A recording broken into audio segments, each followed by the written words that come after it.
এই লেসনে আমি আরও একটি লোগো ডিজাইন করে দেখাবো কিভাবে ইমেজ থেকে ইন্সপিরেশন নিয়ে লোগো ডিজাইন করা যায়। তো প্রত্যেকটি স্টেপ আপনারা সুন্দরভাবে ফলো করবেন। আমি আগের থেকেই গুগল থেকে একটি ইমেজ ডাউনলোড করে রেখেছি, যেটার ইন্সপিরেশন নিয়ে আমি লোগো তৈরি করব। তো সেটাকে প্লেসের মাধ্যমে আমি পেজে নিয়ে আসি।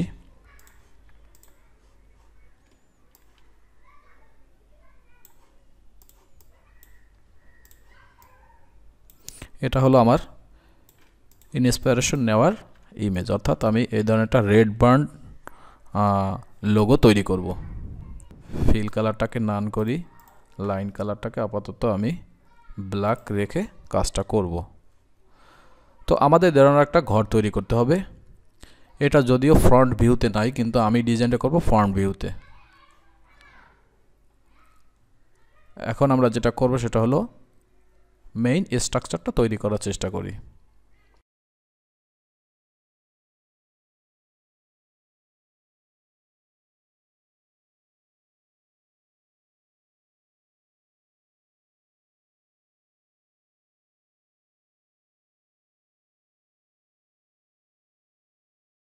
এভাবে লাইনের মাধ্যমে ঘরের একটা সাইড তৈরি করব।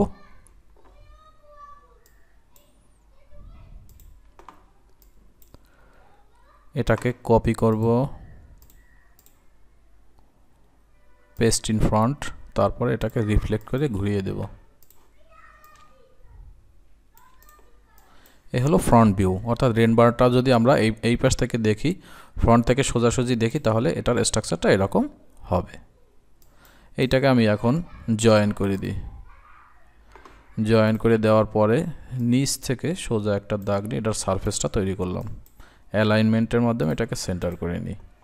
এরপরে কি আছে, আর এটা দুইটা জানালা আছে দুপাশে, মাঝখানে দরজা আছে, এগুলো আমরা তৈরি করতে হবে। তো প্রথমে আমি দরজাটা তৈরি করি।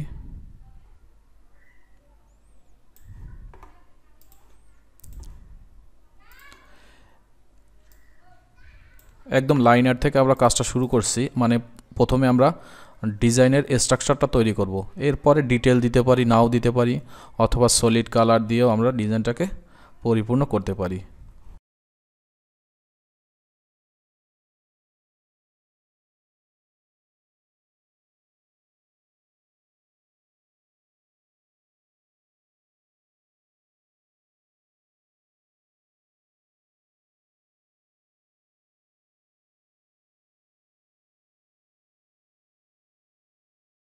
এবার দরজায় কিছু ডিটেল আছে, ডিটেল থাকে, এভাবে ক্রস দেয়া থাকে, তারপর এভাবে আরও জিনিসগুলো থাকে, সেগুলো আমি এক এক করে এখানে দেওয়ার চেষ্টা করি।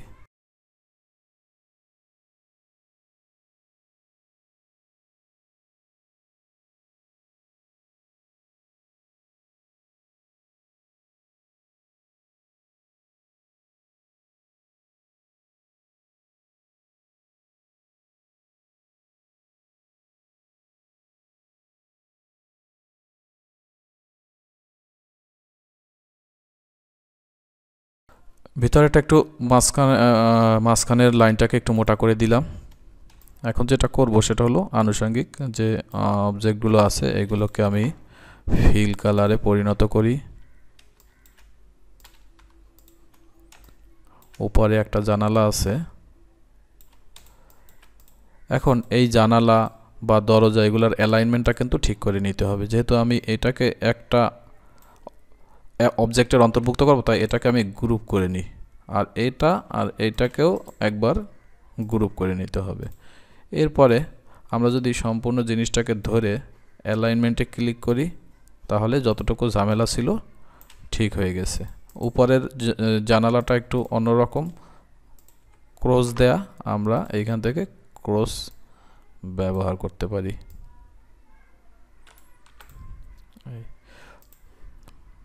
আউটলাইনটা একটু মোটা করে দিই, ভিতরেরটা একটু মোটা করে দেব, তবে 2 না, এখানে 1.5 দিয়ে দিই।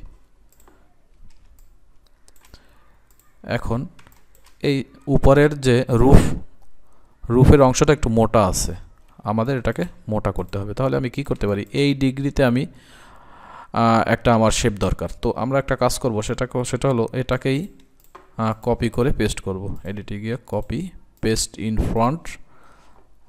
ফ্রন্ট করার পরে এটা চলে আসছে। আমরা রাইট বাটনে ক্লিক করে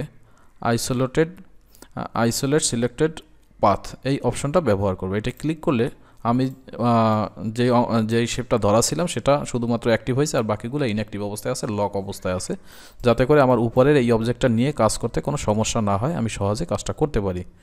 তো এখন আমাদের এই থেকে এই ডিগ্রিটা লাগবে, অর্থাৎ শুধুমাত্র টপ রুফটা আমার দরকার। তো এক্ষেত্রে আমি কি করব, বাকিগুলো ডাইরেক্ট সিলেকশন টুল থেকে ডিলিট করে দেব। এই আমি পেয়ে গেলাম। আর এই রুফটাকে একটু বড় করে দিই, শিফট চেপে নিচের দিকে টান দেবেন, তাহলে এই যে বড় হয়ে গেছে। এটাকে আমি এখন একটু মোটা করে দিই।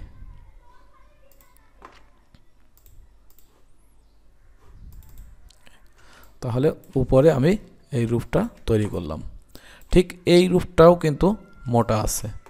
তো এক্ষেত্রে আমরা আগের মতো একইভাবে কপি করব, তারপরে পেস্ট ইন ফ্রন্ট করব, এরপরে আইসোলেট সিলেক্টেড পাথে ক্লিক করার পরে ডিরেক্ট সিলেকশনের মাধ্যমে এইটা ডিলিট করে দেব এবং নিচের এইটাকে ডিলিট করে দেব। দেওয়ার পরে আমার এই জিনিস দুইটা থাকলো। এখন আমরা যেটা করব সেটা হলো শিফট চেপে ধরে, না এটা শিফট চেপে করা যাবে না, এটা যদি করতে চাই আমি ডাইরেক্ট সিলেকশন টুল দেখে এটাকে একটু বের করে দেব। এখন দেখেন এখানে কিন্তু আমাকে একটা ওই গোলাপি লাইনে একটা ডিরেকশন দিচ্ছে, অর্থাৎ আমি উভয় পাশে সমান আছে কিনা এইটা দেখে বোঝা যাবে যে হ্যাঁ এই পর্যায়ে যদি আমি রাখি সেক্ষেত্রে উভয় পাশের দাগটাই সোজা হবে। তো এখন আমি এটাকে সিলেক্ট করে মোটা করে দিই।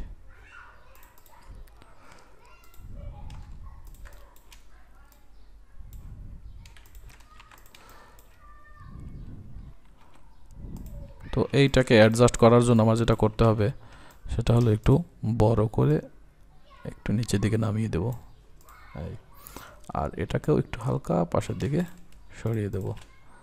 প্রত্যেকটা কাজ একটু নিখুঁতভাবে করতে হবে, কারণ তা না হলে ডিজাইন করার পরে ডিজাইনের নিপুণতা থাকবে না, আনপ্রফেশনাল হয়ে যাবে।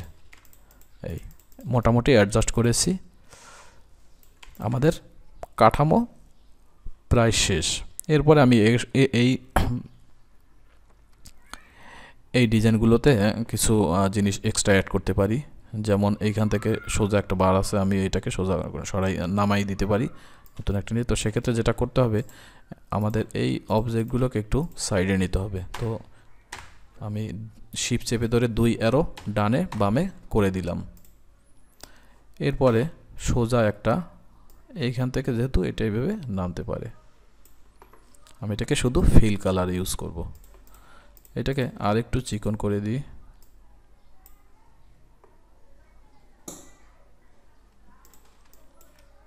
এটাকে কপি করে এপাশে নিয়ে আসলাম।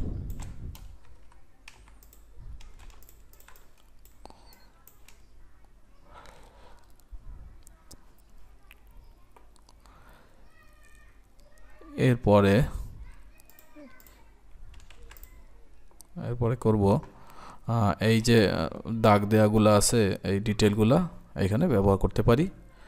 এটা করার জন্য আমরা স্বাভাবিকভাবেই প্রথমে উপর থেকে নিচ পর্যন্ত একটা লাইন টেনে নিই, একটু লাইন টেনে নিলাম। আমরা এই বাড়ির আউটলাইনটাকে একটু মোটা করে দিই, যেহেতু সবগুলো একটু মোটা করে দিয়েছি, এটাও একটু মোটা করে দিলাম।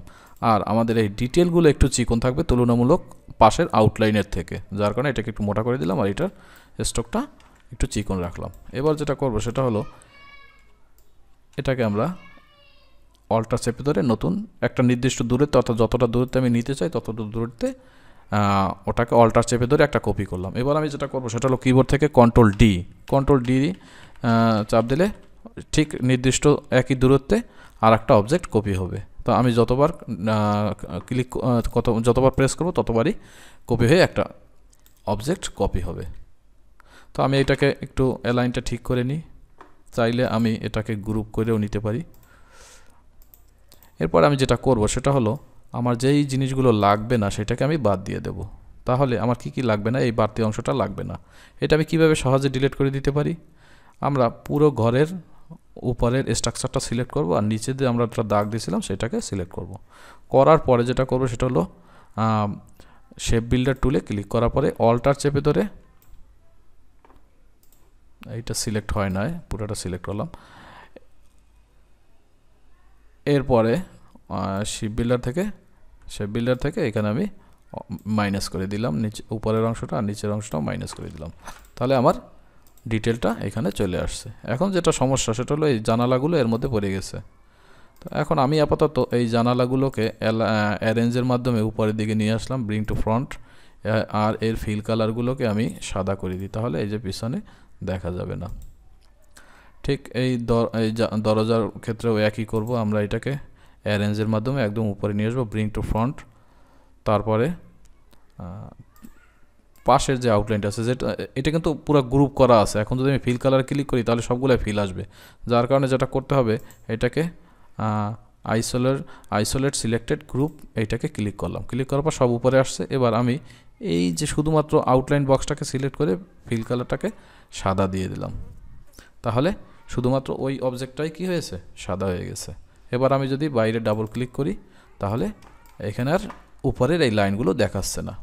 তো আমি এটা পুরাটা একবারে তৈরি করলাম।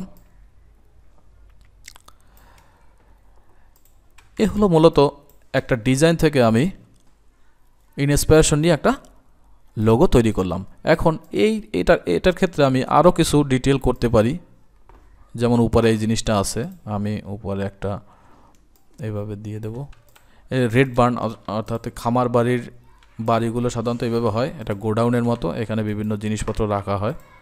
তো এই যে এই ধরনের হাউসে আসলে কি কি থাকতে পারে, কি কি থাকে সাধারণত, এই জিনিসগুলো যদি আপনারা রিয়েল ইমেজ দেখেন গুগলে সার্চ দিয়ে, সেক্ষেত্রে আপনার জন্য আরও সুবিধা হবে যে কি কি ধরনের হতে পারে, কি কি অংশ থাকতে পারে এই ধরনের এক একটা বাড়ির। তো আপনারা এইভাবে ডিজাইনগুলো করতে পারবেন। আমি এটাকে আরেকটু চিকন করে দিই, জিনিসটা বেশি হাইলাইট হয়ে যাচ্ছে, আমি এই দাগগুলোকে আরেকটু চিকন করে দিলাম। তো দেখেন আসলে কাজ যদি নির্দিষ্ট নিয়ম অনুযায়ী বা ট্রিক্স ব্যবহার করে করা যায় তাহলে কাজ কিন্তু আসলে কঠিন না। আর আমি মূলত আপনাদেরকে যতগুলো প্রজেক্ট বা ডিজাইন দেখাচ্ছি বা দেখাবো, প্রত্যেকটা ডিজাইন কিন্তু আমি এমনিতে সাধারণভাবে কোনো টুলস ব্যবহার করা ছাড়াই করেছি, অর্থাৎ কোনো ধরনের ট্যাব ইউজ করিনি। তারপরে স্কেচ করলেও সেটা আমি খাতা কলমে স্কেচ করে আপনাদেরকে দেখিয়েছি।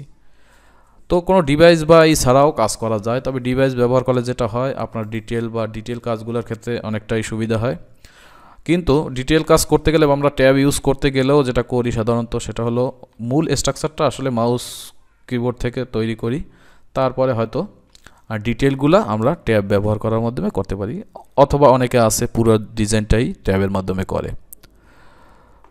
তো এখানে আমি ট্যাব বা কোনো ডিভাইস ইউজ না করেই ডিজাইনটা করে আপনাদেরকে দেখিয়েছি যাতে আপনাদের কাজ করতে সুবিধা হয়।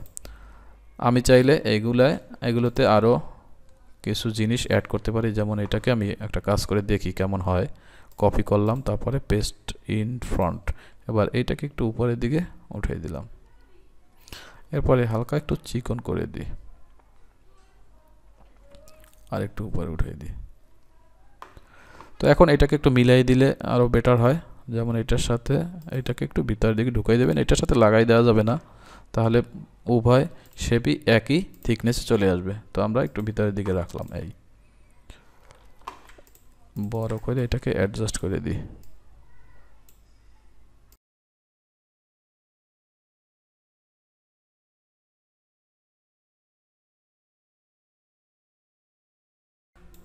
এটাকে উপরের দিকে উঠাই দিই, মানে রুফের একটা শেড তৈরি করলাম, অর্থাৎ এখানে যেমন একটু ডাবল মনে হচ্ছে। তো আমিও আমার ডিজাইনটায় ওরকম একটা জিনিস ব্যবহার করলাম এক্সট্রা।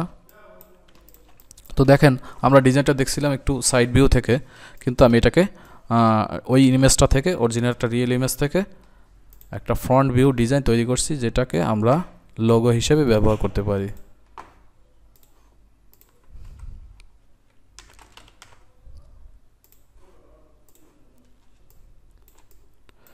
ভিনটেজ লোগোর ক্ষেত্রে সাধারণত রেড বার্নটাকে অনেক ব্যবহার করা হয়।